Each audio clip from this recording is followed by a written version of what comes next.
안녕하십니까. 세상 읽어주는 남자 이상훈입니다. 인텔의 CPU 공급 부족 사태 장기화가 이슈입니다. 인텔의 공식적인 부인에도 불구하고 인텔이 공정 미세화와 공정 전환에 따른 CPU 수율 관리에 실패하게 되면 결국 CPU 제작을 삼성전자 등 파운드리에 맡기는 날이 올 것이란 시장의 관측이 나오고 있습니다. 오늘은 이 사건을 계기로 이 반도체 산업의 특성에 대해서 한번 살펴보는 시간을 가졌으면 합니다. 종합 반도체 회사의 어려움에 대해서, 그리고 팹리스와 파운드리의 장단점에 대해서 한번 생각해보는 시간을 갖고자 합니다. 인텔과 삼성전자는 종합 반도체 회사입니다. 영어로는 Integrated Device Manufacturer, IDM이라고 불립니다. IDM은 한마디로 설계와 제작을 다 합니다. 이 삼성전자만 해도 압도적인 원가 경쟁력을 바탕으로 다른 업체들을 눌러왔습니다. 이를 위해서 대당 150억 원을 호가하는 ASML의 첨단 노광기를 들여와야 하고, 또 한 개의 생산 라인을 까는 데만 수조 원이 들어감에도 규모의 경제를 위해서 공장을 계속 크게 짓고 있습니다.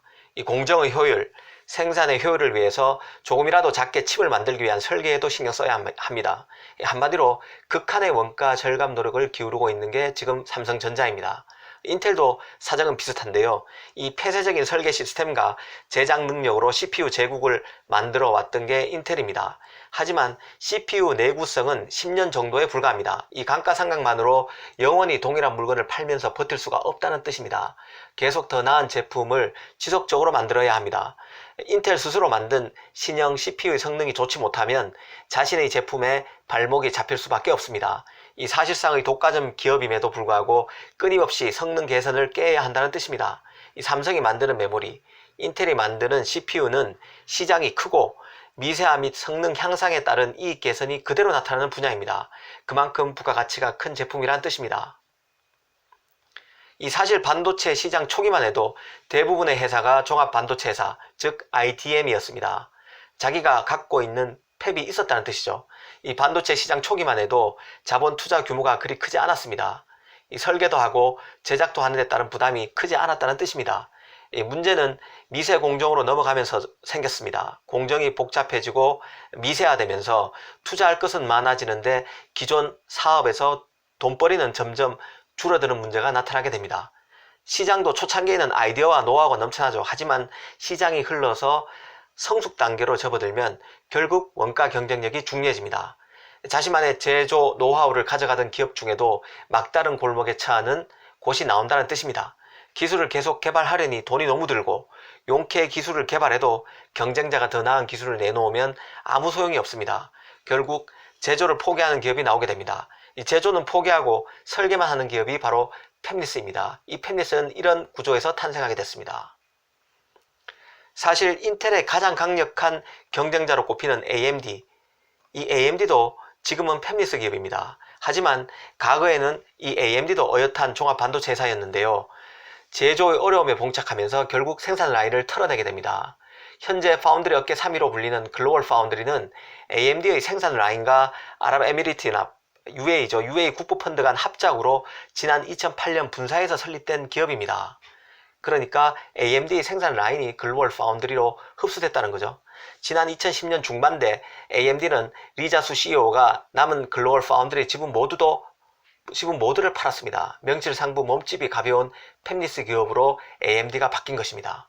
이 팹리스는 이런 구조에서 탄생했습니다. 그나마 이 반도체 제조업체 중에서도 팹리스로 전환이 가능한 것은 운이 좋은 편입니다. 메모리 업체 같은 경우는 팹리스 전환도 안 되죠. 왜 안 되겠습니까? 기본적으로 메모리 업체들은 단일한 제품을 낮은 원가로 만드는 경쟁에 직면해 있습니다. 경쟁에서 진 업체들은 인수 메리트가 없습니다. 경쟁력이 없는 노하우를 사들일 기업은 없기 때문입니다. 일본 엘피다의 경우 파산 당시 부채가 무려 10조 원에 달했습니다. 이 설계만 하는 팹리스가 생겼으니 또 제조만 하는 파운드리도 필요하게 되겠죠.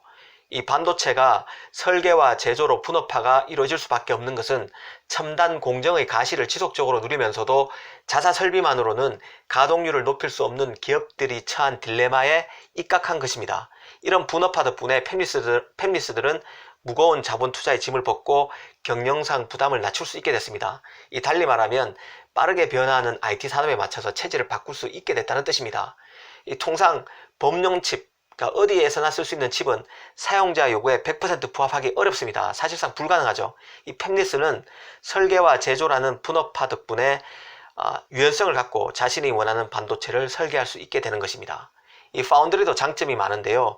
원래 분업화가 되기 전만 해도 칩 경쟁에서 살아남으려면 무조건 차기 공정에 뛰어들어서 기술 개발 경쟁에 합류해야 했고, 이는 과거 설비를 처분해야 한다는 뜻을 처분해야 함을 뜻했습니다. 하지만 전문 파운드리 입장에서 보면 고객은 너무나 다양합니다. 최고의 기업들을 위해서는 최첨단 공정 투자를 통해서 고객을 만족시켜야 합니다. 하지만 상당수 고객, 그리고 대부분의 영세 고객들은 기존 공정을 살려서 안정적 수율을 유지하는 전략으로 제품을 만들 수 있습니다. 이 다양한 이해관계를 가진 고객들을 모두 확보한 파운드리기에 가능한 것입니다. 2018년 기준으로 보면요, 반도체 매출 순위를 보면 종합 반도체 회사가 1등부터 5등까지를 사실상 싹쓸이 했습니다. 삼성, 인텔, SK 하이닉스, TSMC, 마이크론 순위인데요. 이 제조만 전문적으로 하는 TSMC만 파운드리일 뿐, 이 TSMC만 4위인 것을 빼면 모두 IDM, 종합 반도체 회사들입니다. 이 팹리스 분야 1등과 2등이 바로 브로드컴과 퀄컴인데요. 이 브로드컴과 퀄컴도 이 반도체 전체 순위에서는 6등과 7등에 불과합니다. 이 순위만 봐도 왜 인텔이 CPU를 파운드리에 넘긴다는 뉴스에 그렇게 민감하게 반응한지를 알 수 있습니다. 이 파운드리에 넘기는 순간 이 종합 반도체 회사로서의 위상에 금이 간다는 것입니다. 이 순위에서도 보듯 설계만 하는 회사보다는 직접 반도체를 만드는 종합 반도체 회사 파운드리가 이 팹리스보다는 순위에서도 앞서 있는 것입니다. 오늘 이 시간에는 인텔의 CPU 공급 부족 장기화 사태를 통해서 반도체 산업의 특징에 대해서 찬찬히 짚어봤습니다. 감사합니다.